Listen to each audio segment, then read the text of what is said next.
Estimados amigos, bienvenidos a Soluciones. Soy Augusto Cáceres y les presentaré ahora un programa que a usted le va a gustar. Como sé que la semana pasada también usted disfrutó de nuestro programa, porque tratamos cosas que son importantes para los peruanos y para la nación. Pero qué rápido corren las cosas en nuestra patria. Estos últimos 7 días parece que hubieran sido 7 meses. Y los 7 meses del gobierno de Castillo parece que hubieran sido 7 años. Es decir, que ya lo tenemos 2 años más de lo que deberíamos de tenerlo. Porque los problemas en sí no son otra cosa que soluciones en camino si nosotros sabemos encaminarlas. Porque toda dificultad es una gran oportunidad. Y hoy tenemos una gran dificultad a nivel político en nuestro país. Pero también a nivel social. Siguen las cerradas, los bloqueos de carreteras en el interior del país. Sigue habiendo una espada de Damocles para todos los peruanos de su situación económica a futuro. Las cosas han subido, la inflación sigue galopante y el gobierno sigue inerme porque en realidad no tenemos gobierno. ¿Qué país puede aguantar este problema? Aquí en Soluciones le brindaremos todas las herramientas para que ustedes puedan participar. Le daremos todos los insumos. El Perú carece de liderazgos y liderazgos nuevos tenemos que formar. Cada domingo a las 10 saldré por este canal para darles a ustedes las soluciones, no después de la misa, sino las soluciones que a ustedes les importan. Pero como a nosotros nos importan sus opiniones y comentarios, aquí está nuestro teléfono, 983-459568. 983-459568. Escríbanos sus comentarios, sus opiniones, porque de eso nosotros nos enriquecemos y le buscaremos la solución juntos.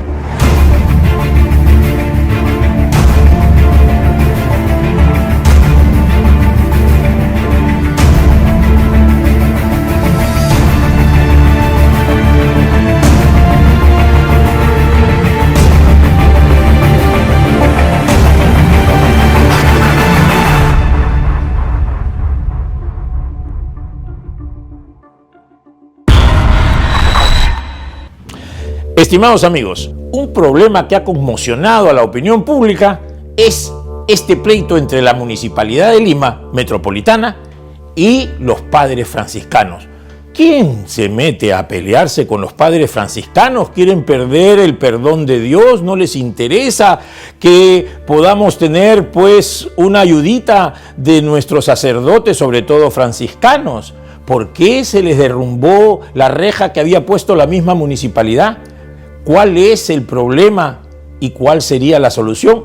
Acá les presento este video. Véanlo.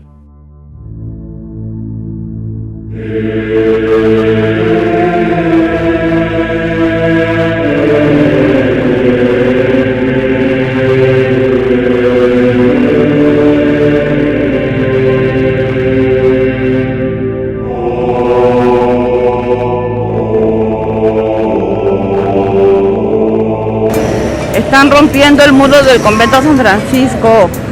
Hay gente extraña acá y dicen que son de la municipalidad.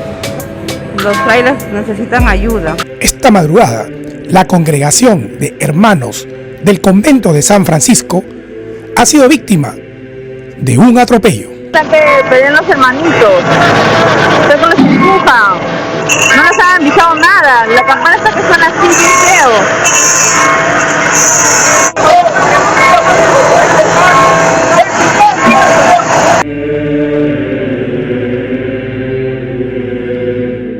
Aproximadamente a la 1 de la madrugada, personal de la Municipalidad de Lima invadió el espacio del convento de San Francisco para derribar la ahora célebre reja periférica.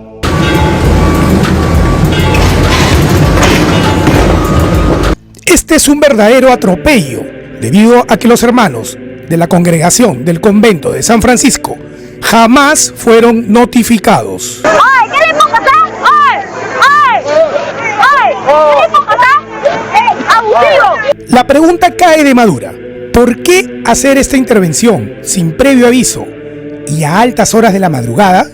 ¿Es acaso una advertencia o una de las ya acostumbradas cortinas de humo?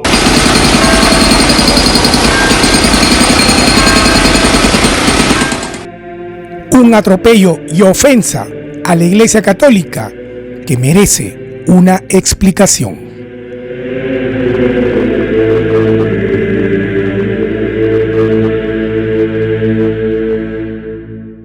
No se olviden de comunicarse con nosotros al WhatsApp 983-459568. Ahí va a aparecer en pantalla 983-459568 para sus comentarios y opiniones.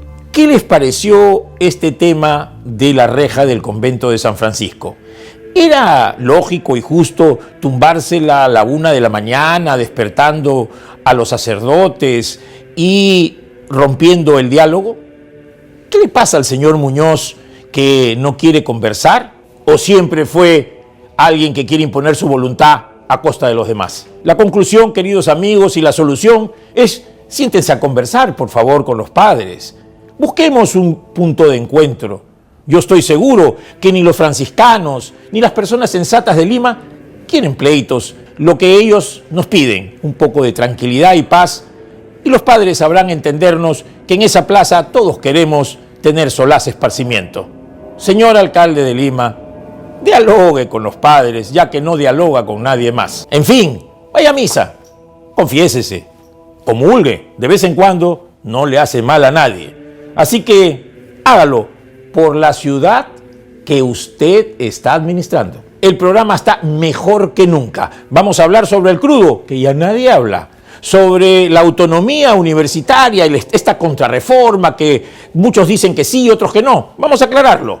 Y tendremos una entrevista que no se la pueden perder, una entrevista exclusiva con el periodista y analista político César Campos. No se olviden de comunicarse con nosotros al WhatsApp 983-459568. Ahí va a aparecer en pantalla 983-459568 para sus comentarios y opiniones. Regresamos en un minuto.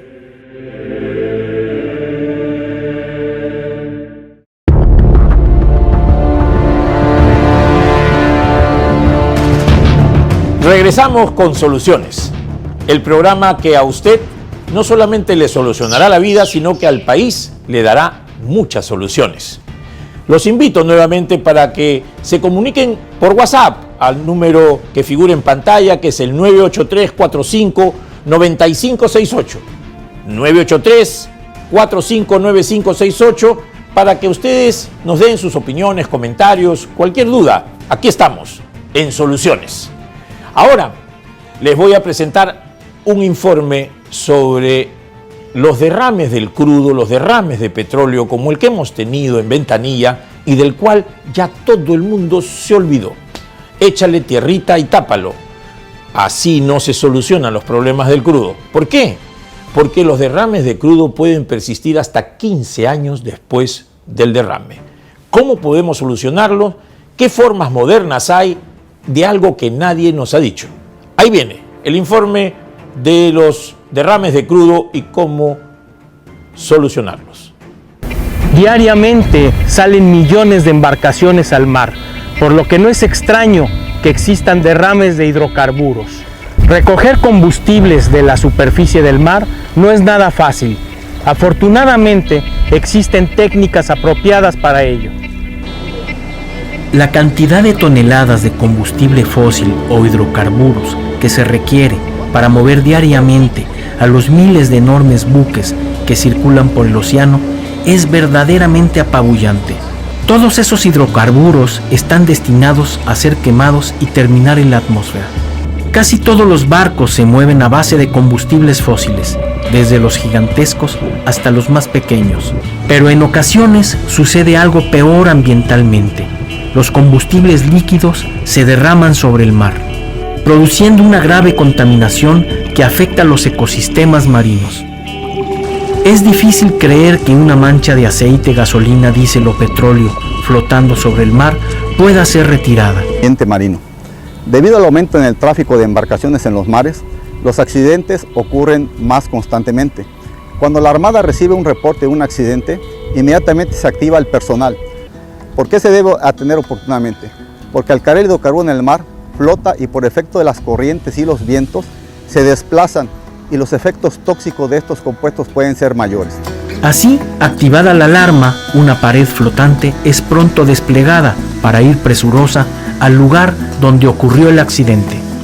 Pronto los cabos atados a la pared naranja se amarran a la embarcación destinada a llevar al sitio la larga pared flotante, la cual va siendo extendida sobre el mar. La pared se puede desplegar desde la orilla, como en este caso, o bien hasta sitios lejanos a tierra, si así fuera el caso. Esta mancha flotando en el mar no es una mancha de hidrocarburos. Para este simulacro se usó un musgo especial de origen orgánico y que no contamina, pero que se comporta como una mancha de petróleo.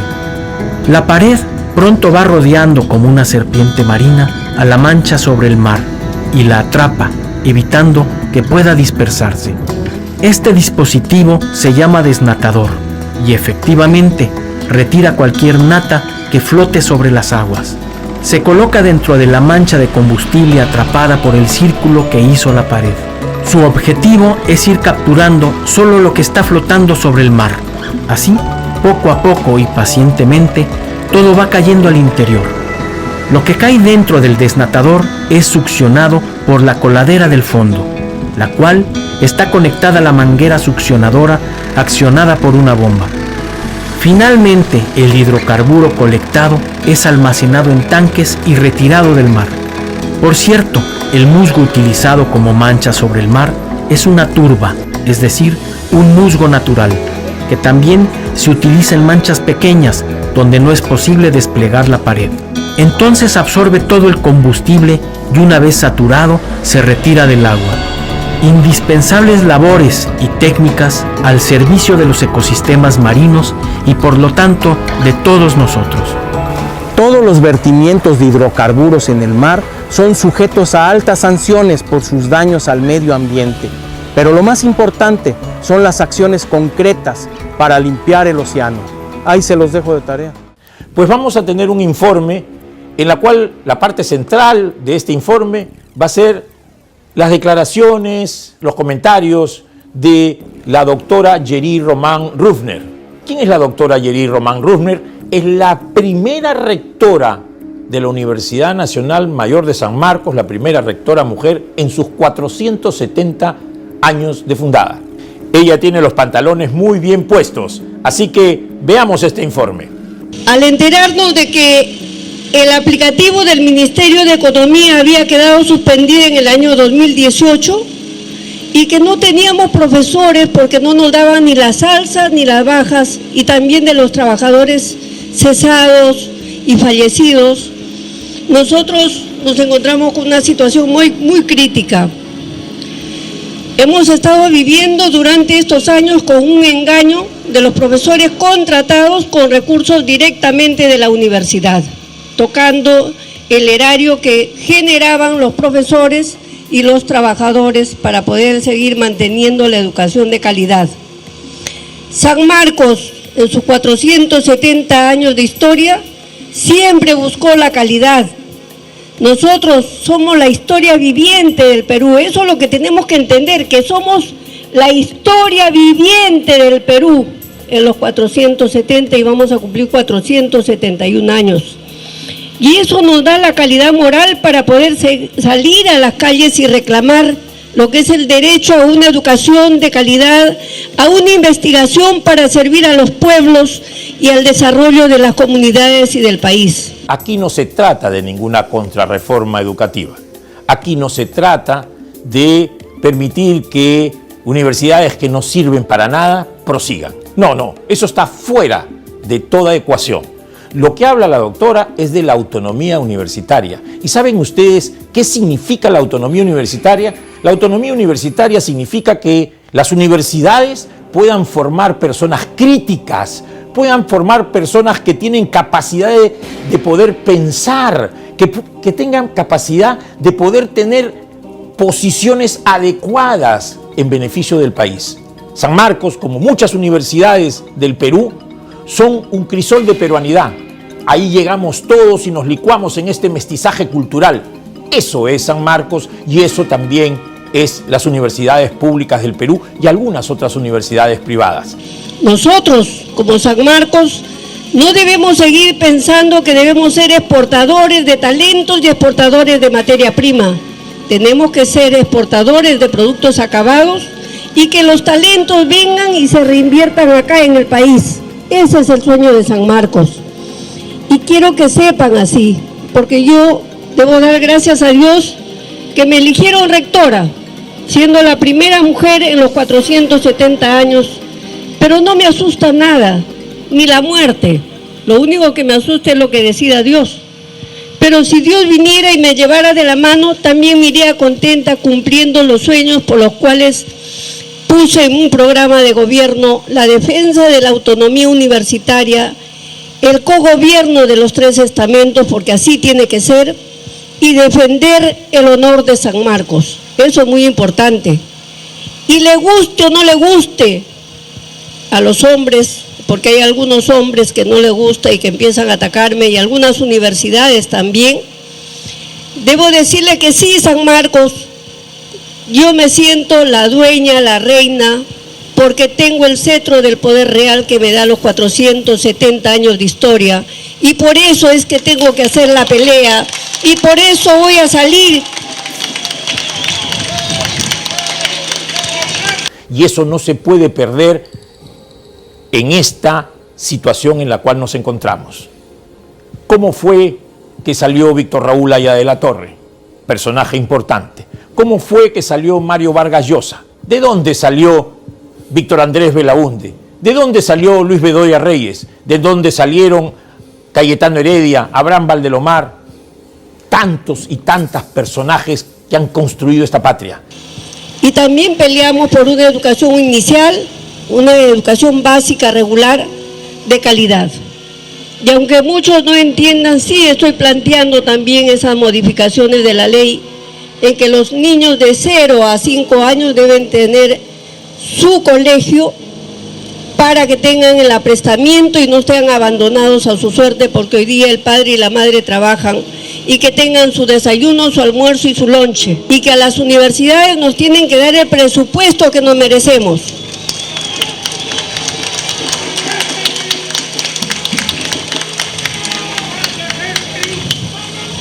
Y eso tenemos que entender, que San Marcos es el Perú profundo, el Perú de todas las razas, de todas las sangres, el Perú donde todos nos podemos identificar por los problemas que tenemos y que cada día vivimos. San Marcos es la referente, la que debe dar los lineamientos de política de Estado, y ustedes han visto, desde que he asumido el cargo, he sacado varios pronunciamientos. San Marcos tiene que entender el país entero, que representa al Perú desde su nacimiento de la historia, porque sí, nosotros hemos sido parte de la reivindicación, acabar con el colonialismo y empezar incluso con la república. Eso es muy importante. Las universidades que han tenido voto universal, voto democrático, simplemente tienen que regirse por su estatuto, porque de ahí salen los instrumentos de gestión y no el ROF que nos está obligando el Ministerio de Educación a aplicarle, porque es totalmente diferente. Nosotros no somos un colegio, somos una universidad.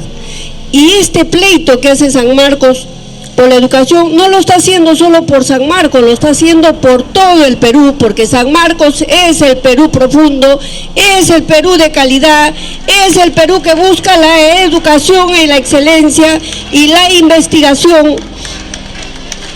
De San Marcos, de sus aulas, Santiago Antúnez de Mayolo, los sabios Federico Villarreal, todos ellos y muchos más salieron de la Universidad Nacional Mayor de San Marcos y de otras universidades, como por ejemplo la Universidad de Ingeniería.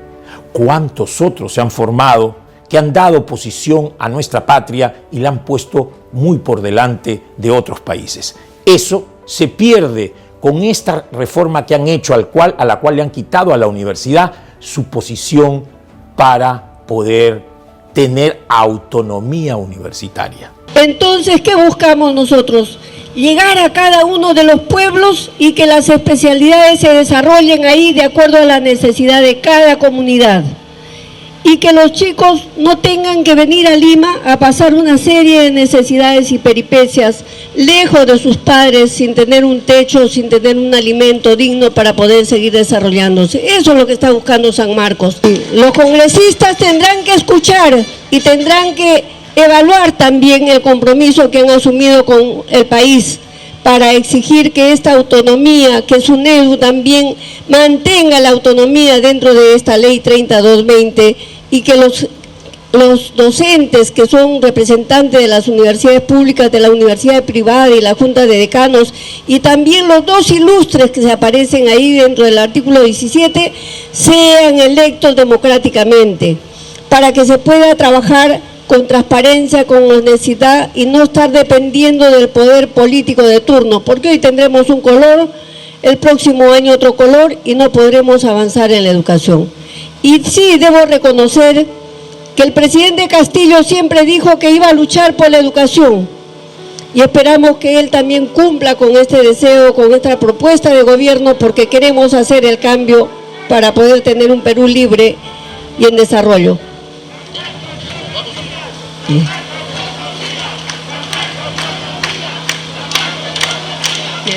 Vamos al Congreso, vamos a ir toda la juventud pidiendo la autonomía universitaria, la modificación de la ley 3220, artículo 1, artículo 17, en la conformación de los miembros de SUNEDU, que solamente se ha dedicado a perseguir a las universidades públicas, a no dejarnos vivir y a sancionarnos y pedir que incluso devolvamos los 7,5 millones y que paguemos la multa de los 95.500 soles, degradando a nuestros profesores, sancionando a las comisiones revisoras de estos procesos de nombramiento y promoción, a los consejos de facultad, a la comisión central, a los consejos universitarios y también al rector de esa gestión.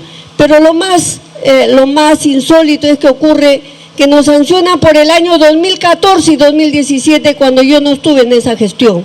San Marcos nunca más estará escondida. San Marcos siempre dejará su palabra de protesta y de reclamo por la justicia social. ¡Viva San Marcos! Y hablando de pensadores y personas importantes que se forman en las aulas universitarias, los invito a que disfruten como yo de la entrevista a don César Campos. Adelante. Bienvenido al programa Soluciones. Esta entrevista, mi querido César, la hago porque tú eres un analista político, un periodista, un escritor, alguien que además ha visto pasar en este tiempo político en nuestra patria muchos problemas. Has sido parte de las personas que han comenzado a trabajar viendo estos problemas y también analizándolos muy exhaustivamente. En ese contexto, mi querido César, ¿cómo puedes catalogar este problema político en el cual nos encontramos en el contexto del gobierno de Pedro Castillo? ¿Cuál es tu visión de este problema? Honorable presentación. Mi visión, en efecto, es histórica y creo que lo que expresa el gobierno del profesor Pedro Castillo Terrones es más que todo la cúspide de todo un proceso de deterioro que, a mi juicio, ha seguido el sistema político electoral peruano.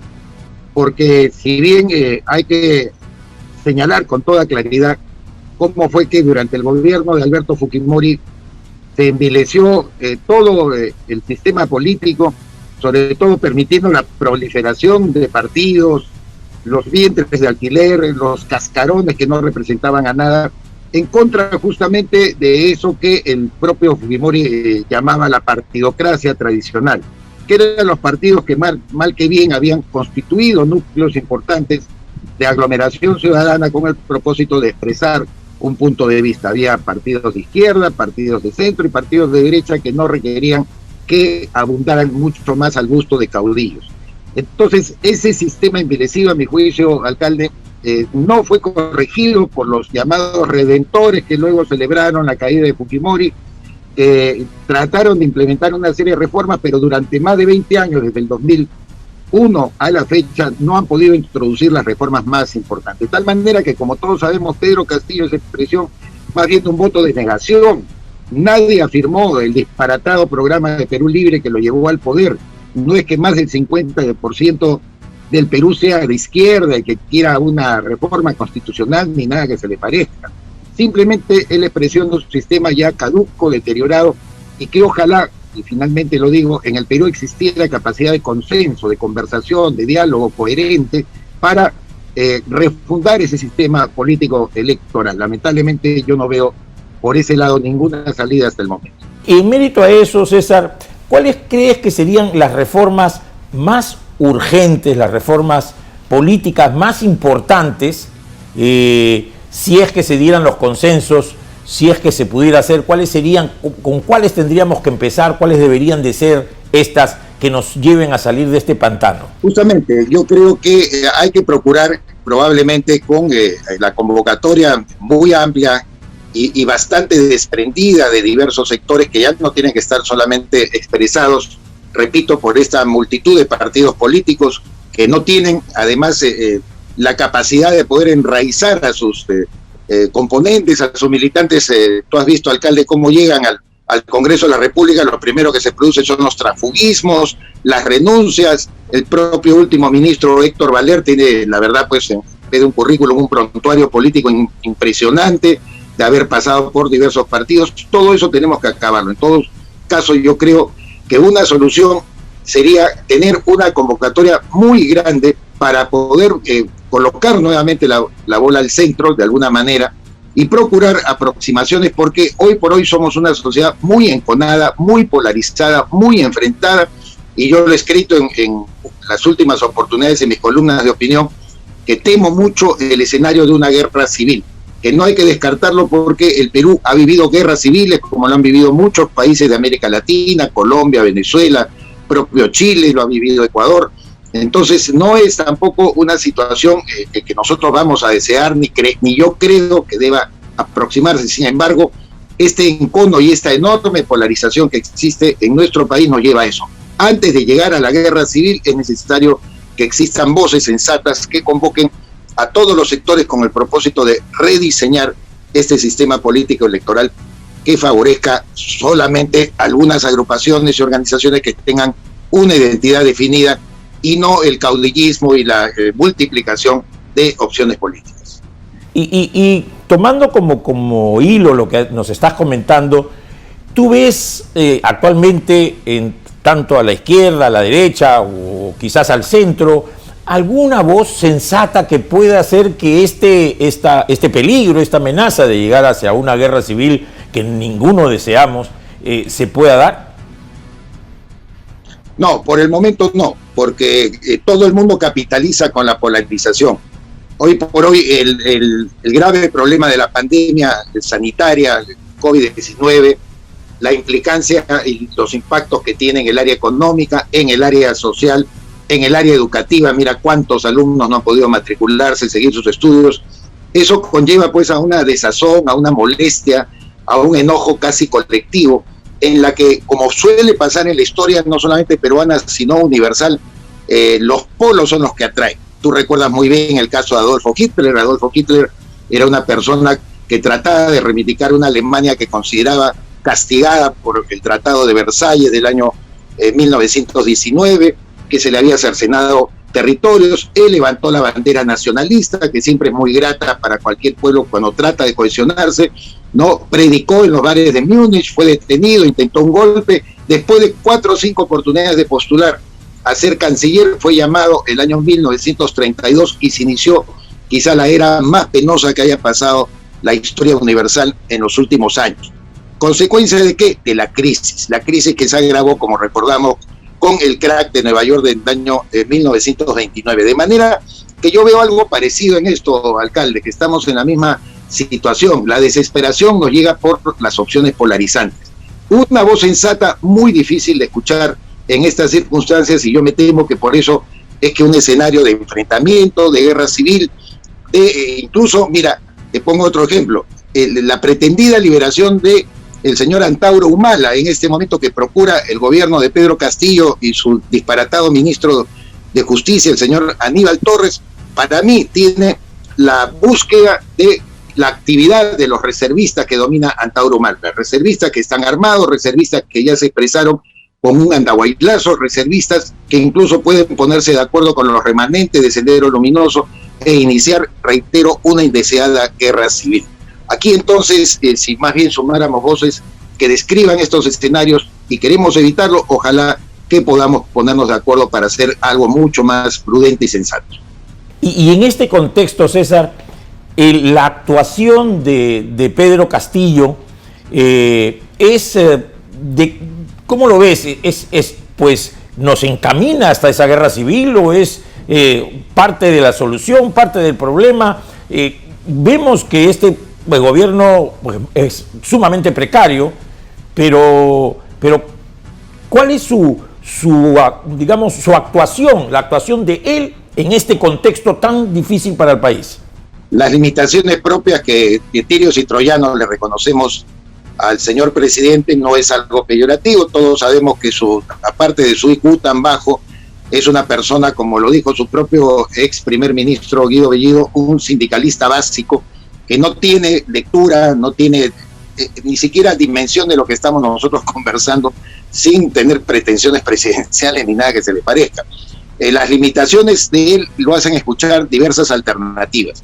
Yo creo que quien tiene más cerca la objetividad de lo que puede hacer eclosionar al sistema democrático tal como lo conocemos es Vladimir Cerrón, que es una persona al cual el presidente escucha en diversas oportunidades y cuando tiene temor de tomar decisiones al final se inclina por alguna recomendación de Vladimir Cerrón.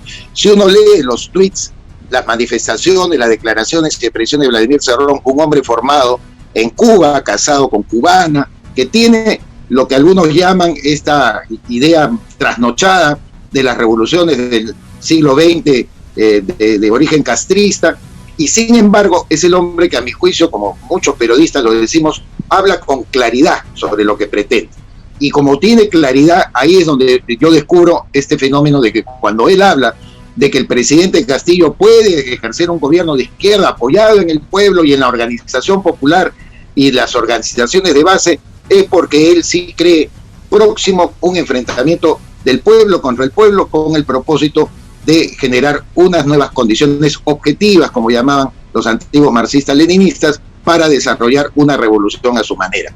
De tal forma que yo creo con toda sinceridad, alcalde, que no es que sea Castillo el que finalmente toma una determinación, sino que él se deja influir de acuerdo a cómo sopla el viento, y algunas veces quiere ser demócrata, algunas veces cree en la economía de mercado, te proclama la convocatoria a las inversiones, pero por otro lado pues habla de nacionalizaciones, de estatizaciones, de poner fin al imperialismo y una serie de sandeces que no resisten el menor análisis en estas circunstancias. Claro, como tú lo mencionas, hay pues una confusión mental en el presidente de la República, que es una confusión mental compartida por muchos en el Perú, infortunadamente, producto de 60 años de una mala educación.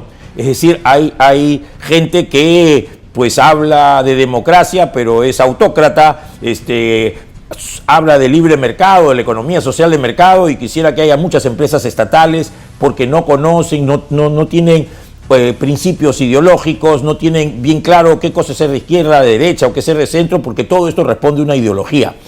Pero entonces el tema ahora centrado en este proceso es que acabamos de ver un comunicado que ha sacado el presidente de la República en el cual ha dicho que él se va el 28 de julio del 2026 y que más allá de muchos lugares comunes y palabras vacías, su posición es que él se va a quedar y que le echa la culpa a los demás del problema y no asume, como todo niño, en realidad los niños nunca asumen que ellos son los que están haciendo mal las cosas. Siempre le echan la culpa al papá, a la mamá, al tío, al hermano, a alguien.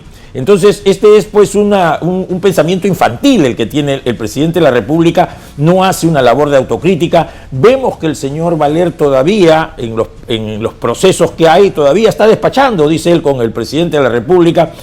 Y en este contexto, los congresistas tampoco vemos que tenga una línea, un camino, no vemos una coherencia, incluso en la presidencia del Congreso, no hay un camino, no de confrontación, pero sí de marcar una pauta, porque saben ellos, y lo ha dicho un congresista hace poco, que no llegan a los 87 votos para la vacancia.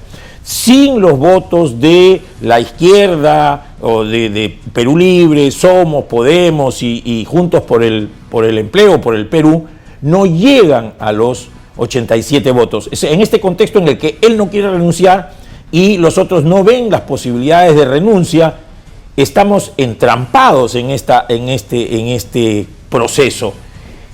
¿Qué nos va a pasar, César? ¿Qué camino tenemos? ¿Vamos a soportar 4 años y medio más de este desbarajuste? ¿O llegará Vladimir Cerrón a tomar el poder? Mira, en toda la secuencia, alcalde, que tú has mostrado, en efecto, estamos hablando acerca de las alternativas que podrían existir para una salida a la evidente crisis política que genera la indefinición, la falta de preparación, las limitaciones muy propias del presidente Pedro Castillo. Sabemos que no va a renunciar, la renuncia no es una alternativa. Se la han pedido ya diversos medios de comunicación, de todos los pelajes, algunos políticos, pero eso, como tú bien analizas, no se va a producir, no se va a realizar. En la mentalidad sindical del señor Pedro Castillo, de ninguna manera la renuncia es una alternativa. Y en segundo lugar, como se ha revelado este último fin de semana, el propio Vladimir Cerrón le ha puesto pues la alternativa que si renunciara el presidente Castillo, y muchos de ellos serían más bien objeto de persecuciones judiciales, como la llaman, que los llevarían directamente a la cárcel antes que mantener su activismo político. La otra alternativa, la de la vacancia, es algo que también resulta muy difícil de construir. Por eso es que se ha hablado de la tercera opción, alcalde, que es aquella que plantea la acusación constitucional, es decir, buscar la destitución del presidente por la vía de la acusación constitucional, donde se requiere que la Comisión Permanente del Congreso plantee dicha acusación. Ahí se vota por una mayoría simple, donde no se vota de ninguna manera de forma calificada, y esto se elevaría al Pleno del Congreso, donde también se requeriría una votación de mayoría simple, en la que los únicos que se abstienen de votar son aquellos que participan en la Comisión Permanente. Es decir, estamos hablando de un total casi de 55, menos de 60 votos en todo caso que se requeriría para esa opción. En todo caso, lo que se tiene que buscar y no olvidar, alcalde, es que también estamos en un año electoral, el año de las renovaciones a las autoridades regionales y municipales. Por lo tanto, ese es un escenario al cual quiere llegar Pedro Castillo, en eso sí le hace caso a Cerrón, con el propósito de construirse una base representativa, por muy mínima que sea, pero que lo lleve a desconsiderar al Congreso y decir, no, yo directamente gobernaré con mis alcaldes, gobernaré con los gobernadores que tenga, digamos, a la mano, y de tal manera que, como hizo Hugo Chávez en su momento, que también prometía irse, que también decía que él de ninguna manera permanecía más allá de lo que le decía la Constitución, paralelizaba los niveles de representación para poder construir su propia base social. Eso es lo que todos señalan, y son diversas fuentes, le ha dicho Vladimir Cerrón como una alternativa. Es decir, en suma y en conclusión, la idea sería resistir hasta el mes de noviembre que se producen esas elecciones, con el propósito de que el señor Castillo se provea de una base elegida democráticamente, representativa, y por lo tanto con ello más bien combatir al Congreso y combatir cualquier otro órgano de representación. Ese es el juego peligroso en el que estamos. Entonces lo único que quedaría, en todo caso, sabiendo que Castillo es el problema, procurar que esta acusación constitucional que están ya trabajando algunos parlamentarios, algunos juristas, pueda prosperar. Yo no veo ninguna otra salida. César, y en ese contexto de la acusación constitucional, pues le tocaría asumir a la segunda vicepresidenta, a Dina Boluarte. Con tu respuesta acerca de qué pasaría en caso de que asuma Dina Boluarte, regresamos después de este corte, por favor. 1 minuto y regresamos. Gracias.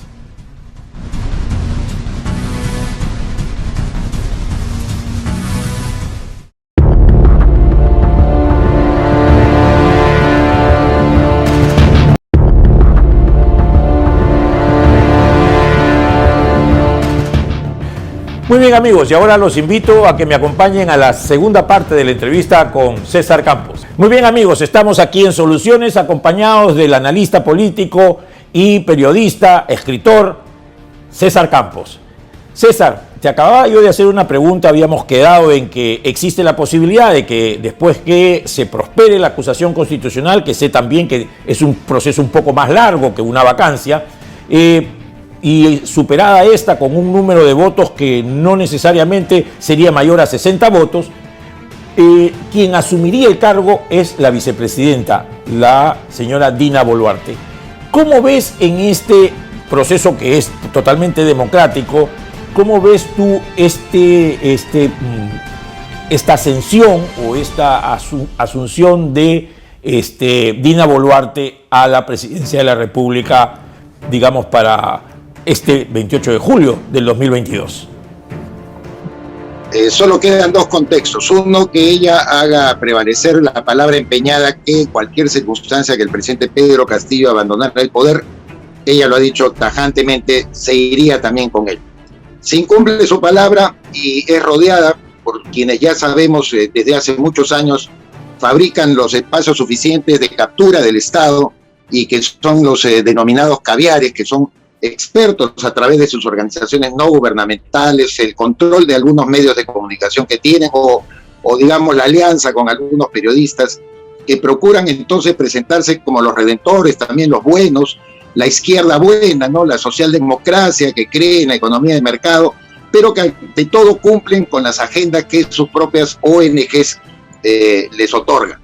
De tal manera que si Dina Boluarte es persuadida por este grupo, porque ya sabemos que Boluarte ha sido expulsada de Perú Libre, es decir, ha roto con el partido marxista-leninista castrista que comanda Vladimir Cerrón, entonces puede ser fácil presa de grupos de caviares que la rodearían inmediatamente para decirle: tú no renuncias y nosotros te ofrecemos gobernar. Un poco el escenario que está ocurriendo justo en este momento cuando yo leo que ha sido convocado Jorge Nieto Montesinos, un sociólogo destacado que siempre fue un hombre de izquierda, que fue ministro de Defensa en la época de Pedro Pablo Kuczynski, se convirtió además en uno de los principales asesores políticos de Pedro Pablo Kuczynski, pero un Jorge Nieto Montesinos pues no va a pedir subordinarse al presidente de ninguna manera, menos a Pedro Castillo. Lo que está empuja ahora es justamente gobernar con la agenda que ellos puedan procurar, es decir, gobernar sin que ellos mismos hayan sido elegidos. Si Dina Boluarte fuera la presidenta, estoy absolutamente seguro, alcalde, de que sería inmediatamente rodeada por esos grupos que son muy bien organizados y, repito, que tienen ya control de varias áreas del Estado. Justamente están con el ojo cargado porque los están sacando de a pocos del sector justicia, los están sacando de a pocos del sector salud, del sector del interior, el sector defensa, educación, por supuesto, donde ellos siempre han tratado de poner sus dominios. Entonces, Dina Boluarte, si se deja persuadir por esa idea, va a querer permanecer, pero yo dudo mucho que obtenga en el tiempo una buena legitimidad, porque, reitero, la idea sería decirle: Dina, tú vas a ser la gobernante de adorno y quienes vamos a gobernar somos los que tú nos vas a designar, desde el presidente del Consejo de Ministros hasta el último titular de una cartera. Bien, César, más claro ni el agua. Ya seguiremos conversando porque esta es una historia que ya más parece una telenovela mexicana. Más larga no las vamos a poder hacer, pero creo que es importante conocer voces como las tuyas que nos ilustren a todos con tu pensamiento tan claro y tan firme y tan también, espero que no sea de presagio, pero sí para poder tomarlo en cuenta y no repetir los errores del pasado. Mi querido César, muchísimas gracias por estar en Soluciones, un abrazo y hasta pronto. Muchísimas gracias, alcalde, y siempre a tu disposición. Gracias. Muy bien, muchas gracias a nuestro gran amigo César Campos por sus tan lúcidas e importantes comentarios y opiniones. Son para tomarse en cuenta. Así que, de lo dicho de César, hay una cosa que es sumamente grave. Vamos camino a una guerra civil. Pareciera que es así.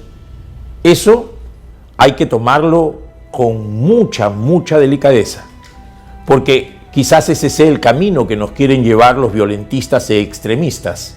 y no debemos permitirlo. Necesitamos, como decía César, nuevos liderazgos. Necesitamos que los partidos se reorganicen, que sean verdaderamente partidos políticos que respondan a los intereses de todos los ciudadanos, no clubes de amigos o de quienes creen que son su coto privado o tienen sangre azul partidaria. No, hemos visto cómo en el Congreso, y nos lo dice César, no hay posibilidad de encontrar concordancia. Son 10 grupos parlamentarios. ¿Serán las elecciones generales el nuevo rumbo? Ya se está hablando de eso. Ya hay voces de constitucionalistas, de abogados y de los mismos parlamentarios que nos dicen que un cambio total de gobierno sería adecuado. Yo pienso que sería, pues, un nuevo comienzo.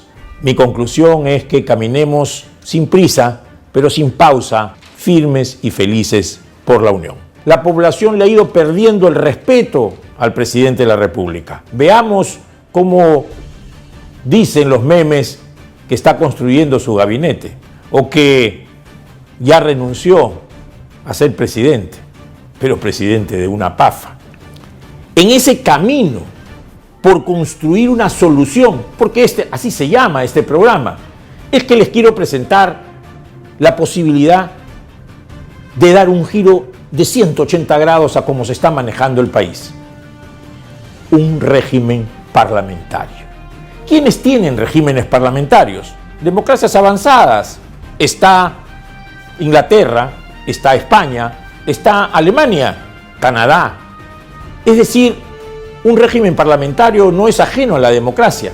Significa que los partidos políticos se fortalecen, porque son los partidos políticos en el Parlamento los que deciden quién va a ser el primer ministro, y normalmente se nombra a un presidente que cumple funciones protocolares. Pueden durar 3 años, 4, 5 o en muchas veces se termina tomándose un tiempo para recomponer el gobierno parlamentario, pero el gobierno prosigue. Eso pasó en el 2016 al 2018. Ahí debimos cambiar de parlamento. No repitamos el mismo error del 2018 de tener un mismo parlamento con otro gobierno distinto. Los llamo a la reflexión, a los parlamentarios, a su renuncia, porque ellos tienen que actuar por principios. No han venido a ganar un sueldo. No se equiparen a Juntos por la Chamba. La solución está en nuestras manos, como siempre. Hablemos del régimen parlamentario, pero ahora solucionemos este problema que tenemos en la mano. Se sucederán muchos gabinetes, pero mientras que esté este presidente, él todo lo destruirá. Tengamos partidos políticos que representen a los ciudadanos, y es una construcción que debemos hacer los ciudadanos. Muy bien, los dejo, pero nos vemos la próxima semana para buscar las soluciones que usted requiere y encontrar las soluciones que necesita nuestra patria. Muchas gracias, soy Augusto Cáceres y nos estamos viendo.